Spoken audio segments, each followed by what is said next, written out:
ದಿನಾಂಕ 10-4-2026 ಪ್ರಾಥಮಿಕ ಆರೋಗ್ಯ ಕೇಂದ್ರ ಆದಿಚುಂಚನಗಿರಿಯಲ್ಲಿ ಇಂದು 100 ದಿನಗಳ ಕ್ಷಯಮುಕ್ತ ಭಾರತ ಅಭಿಯಾನದಡಿಯಲ್ಲಿ ಡಾಕ್ಟರ್ ನಾರಾಯಣರವರು ತಾಲೂಕು ಆರೋಗ್ಯ ಅಧಿಕಾರಿಗಳು ಹ್ಯಾಂಡ್ ಹೀಲ್ಡ್ ಎಕ್ಸ್ರೇ ಮಷಿನ್ಗೆ ಚಾಲನೆಯನ್ನು ನೀಡಿ ಈ ಕಾರ್ಯಕ್ರಮವನ್ನು ಯಶಸ್ವಿಗೊಳಿಸಿ ಈ ಕಾರ್ಯಕ್ರಮವನ್ನು ಉದ್ದೇಶಿಸಿ ಈ ಅಭಿಯಾನಕ್ಕೆ ಮುಖ್ಯವಾಗಿ ಕ್ಷಯ ರೋಗಿಗಳನ್ನು ತ್ವರಿತವಾಗಿ ಪತ್ತೆ ಹಚ್ಚಲು ಮತ್ತು ಚಿಕಿತ್ಸೆ ನೀಡಲು ಗುರಿಯನ್ನು ಹೊಂದಿದೆ. ವಿಶೇಷವಾಗಿ ಹೆಚ್ಚಿನ ಅಪಾಯದ ಗುಂಪುಗಳಾದಂತಹ ಹೈ ರಿಸ್ಕ್ ಹಳ್ಳಿಗಳಲ್ಲಿನ ಜನಗಳಿಗೆ ಮತ್ತು ಗಂಡಂತಕಾರಿ ಜನಸಂಖ್ಯೆಯನ್ನು ದುರ್ಬಲ ವರ್ಗದ ಜನಸಂಖ್ಯೆಗಳಿಗೆ ಟಿಬಿ ಪರೀಕ್ಷೆಗೆ ಒಳಪಡಿಸಲು ತಿಳಿಸಿದರು.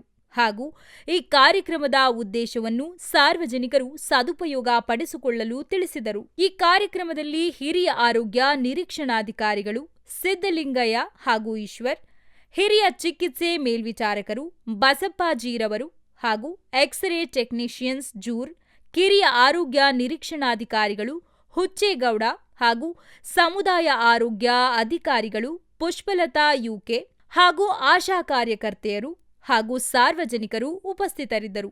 ವರದಿ ರಾಜೇಶ್ ವಿಆರ್ ನ್ಯೂಸ್ ಪ್ರಧಾನ ಸಂಪಾದಕರು.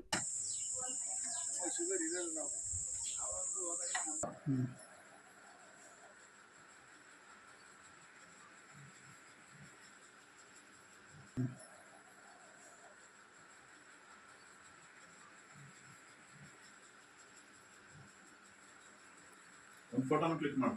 ಸರಿ ಸರ್.